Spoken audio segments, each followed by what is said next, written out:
So you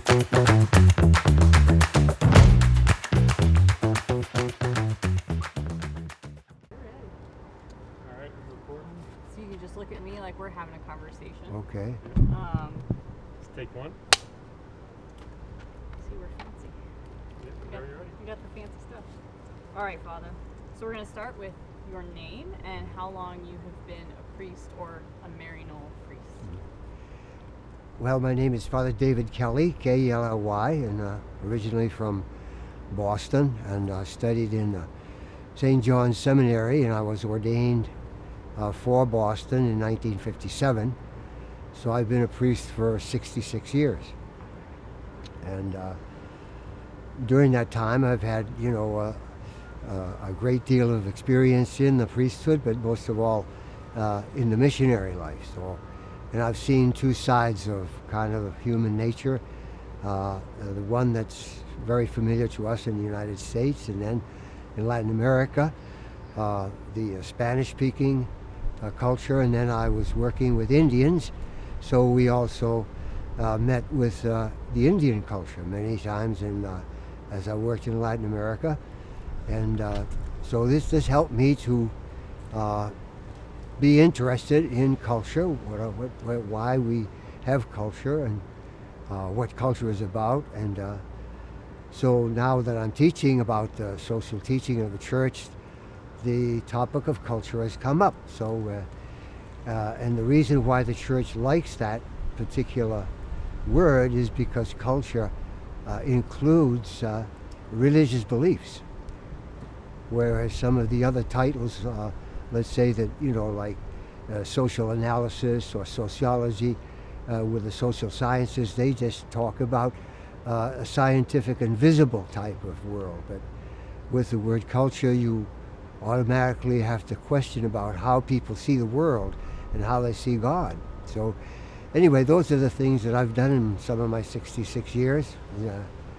I'm very happy about it. Of course, I had a lot of failures, but many times I learned, that's what makes you smart, because you made a lot of mistakes, but you haven't given up on your original desire to help people. And this is so anyway, but my original date of ordination was in my hometown, and so I was ordained in my home parish because we had 56 priests being ordained that day, and we had to have 3 different churches in Boston at that time, and so there were 76 seminarians in my class. So that gives you an idea of how, the numbers of the priests have dwindled quite a bit. Absolutely. Can you tell us a little bit about about the Maryknoll Fathers in particular? Anything that you want to share about the history or the name, or where the charism? Maryknoll consists of 2 words: Mary, our Blessed Lady, and also knoll, which is the hill. And so that's where the founders of Maryknoll in 1911, they established a seminary to train priests to go overseas, exclusively overseas, and not here in America. So in the beginning it was very slow, but the name Maryknoll comes from Mary's Hill, where the seminary was, and it's still known that we have our official name, though, is the Foreign Mission Society of America. So that's our real name, and that's the constitution under which we are approved by the church. We are a foreign mission society. Now, today the word foreign mission and stuff like that is not so, up to date, but just the same, for 1911, that had a great meaning, because at that time there were no organizations in the Catholic Church in this country that was dedicated to exclusively overseas mission work. Now, the Dominicans, the Franciscans, the Jesuits, of course, they have and always had missions in other countries, but they weren't exclusively for that. So that's what Maryknoll is all about. So anyway, that word is important to us. We name ourselves the fathers and brothers because we not only have priests, but we have brothers. And now, since about 25 or 30 years ago, we have lay people, and right from the beginning also, we have Maryknoll sisters. And they're more numerous than we are, and they do great work as educators, but also in health, doctors and nurses overseas, and they have a great record. They have martyrs. They had 4 women killed in El Salvador in the 1970s, 1980, and so that, for us, that's a kind of a badge of honor that the Maryknoll sisters have been martyrs. And so also we've had several bishops who were martyrs in China and in Korea. So that's what Maryknoll is about. We still exist. We're still looking for vocations for young men that want to dedicate their life to mission. So that's really the reason why I joined Maryknoll. As a diocesan priest, I would have been really assigned only to Boston, the Archdiocese of Boston. But then when I went to mission on loan for a few years, I began to like that. And so I asked permission to join Maryknoll. So they accepted me and then sent me to Guatemala, where I worked for about 14 years, and also I worked in Peru for a while, but then I came back. I worked in El Salvador for about 20 years. So teaching there in the seminary in El Salvador during the war years, 1978, 76, till about 1995. I worked there. So anyway, that's my life. Beautiful. Very happy to be here still. God has given me great health, so I'm happy to be able to teach here with these young men that will give their lives to God. And I've seen in my own life, when you become a priest, you make a lifetime commitment, which is very unusual today, because most of young men, they look at life, they want to have 2 or 3 jobs, or 2 or 3 different experiences. They don't, so many changes go in their lives that they don't want to take that risk of an exclusive lifetime commitment. But what I found with that is it's a great deal of happiness for you, and it makes a great difference in finding meaning in life. Because if you do this one thing for your life, and that's why you're there, that's why God made you, and you like it, and you like that ministry that you do, then this gives a fantastic, deep meaning to life. And that's what I found. That somebody asked me one time, why did you become a priest? And I said, because I wanted to bring God to people, and that's exactly what I've been able to do. Some haven't accepted it, perhaps, but Sorry, Father, there's a caterpillar. Yeah, he's coming for you. Yeah, It's crawling all the way up to you. get We my got him, neck. we got him. He's got you. Okay. Sorry to interrupt. Yeah. That's right. I just wanted to make sure he didn't get you. Well, beautiful.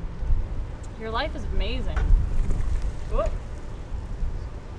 So, maybe since we're talking vocations, since you were just telling us a little bit about the commitment of vocations, maybe tell us a little bit about your call to the priesthood. What drew you to either just the priesthood or to, you talked a little bit about being drawn to the Maryknoll Fathers, but Okay. what drew you first to priesthood? Well, in my choice to join Maryknoll, I was backed up by a good family and a good neighborhood. And one of the reasons that I first of all went to the diocesan seminary was because of the diocesan priest that served at my parish, Holy Name Parish in West Roxbury, a part of Boston.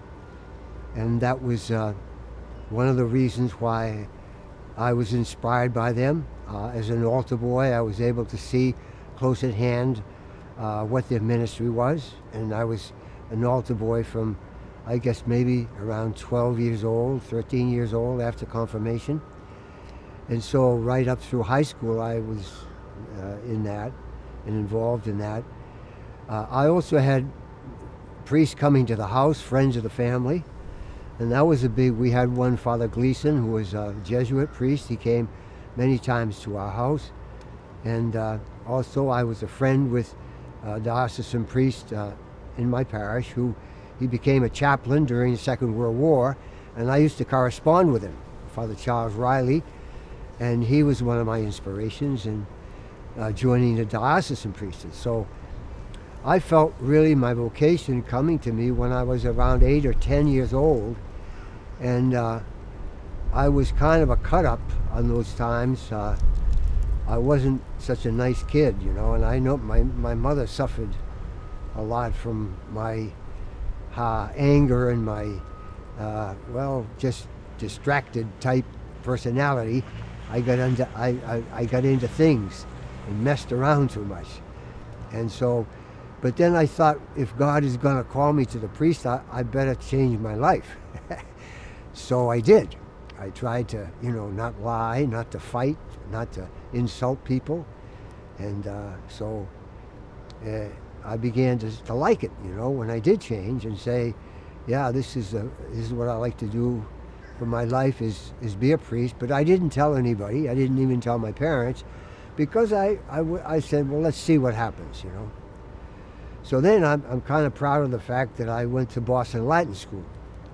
Boston Latin School teaches Latin and English, and it's a classical school. It's a public school, and it has 6 years and 4 years. You can take the 6-year course or the 4-year course, and I happened to take the 6-year course, and I was in contact with different religions, Jewish and Protestant and Catholic youth from the Boston area, and I studied Latin and Greek for 6 years. And so this was one of the reasons that when I got to the seminary, I was really prepared, because they were teaching Latin and Greek in the seminary, and I didn't have to. I took some classes there, but my basic preparation was from Boston Latin School. So Latin School was founded in 1635, and it's the first public school in America, and it still functions today. And so I'm kind of proud of that, because it taught me discipline and taught me how to study. So because we had to study 3 hours outside of classroom every day, not just every week, but every day 3 hours. And many times I studied more than that, especially with translating Latin and French, in which we had French and English. So anyway, I got into the seminary and went through the seminary with Archbishop Hughes. He was from Boston originally, so we were friends since 1949. When I entered in 1949, the seminary, and he entered in 1950. So we've been lifelong friends, and that means a lot to me now. That's why I'm here, because he was the one who invited me to come to teach here. So anyway, that's kind of why I became a priest and what I think the priesthood is. Going through Vatican II, I felt that we had many a crisis and many a conflict about the priesthood, and why priests are not married, or why they promise celibacy. And that to me was, I found that my celibacy was part of my lifetime commitment. And it wasn't going to be for 6 months, my celibacy. Same way with my priesthood was not going to be for 6 months, but for lifetime.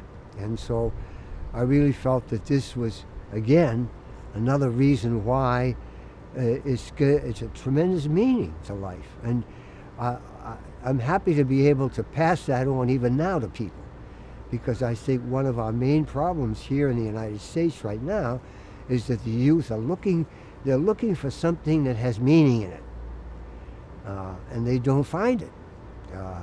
Many times they think that meaning is going to come from material, from money, and it isn't.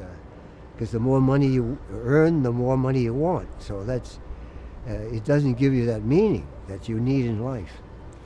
But anyway, those are some of the reasons why the missionary life to me was important. I was able to be educated into other countries in other languages. So in Quechua, in Peru, I studied a little bit of Quechua and Aymara, and also in Guatemala they have 39 different Indian languages. I never learned one language of that, but Spanish got me along. But those are the things to me, the inspiration that I found in mission work has been one of the joys of my life. To be able to help the poor people and give them a meaning to life even in their suffering. So those are some of the highlights, I think, in my vocation. Yes. Amen. That's beautiful. And if you were to say, so you've been a priest, I'm going to get this little guy on your wrist.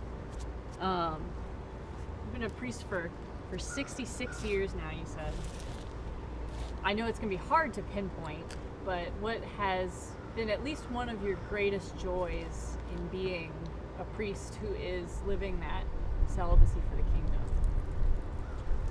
Well, there were many joys, that I think of, but the joys that I have are in teaching, and being able to give to somebody a deep knowledge of God and the Christian faith, the Catholic faith, and being able to see that in their lives, to really see that they learned that and they changed. One of the things that I had for 20 years in my life, I worked with seminarians in El Salvador, and they come into the seminary real early on in life, like when they're 15 or 16, they came into the seminary. And I had a chance, because I was there for 20 years, to see how each one of those people progressed in life. And it really, by the time they were ready to get ordained, you could really tell a difference in their character and their ideals and their values. So that was a great, to me, a great revelation, that I was able to see how the Catholic theology, that teaching theology and teaching liturgy and teaching prayer to these young men really can change their lives. So when you're able to change one life, just one life, I think that's a great joy. Amen. That's it. Okay. That was it. That was amazing, Father. No more caterpillars. No more caterpillars. That was a lot. We were trying There's one. The reason why we stopped you, it started here. Yeah. And we're like, we can't stop him.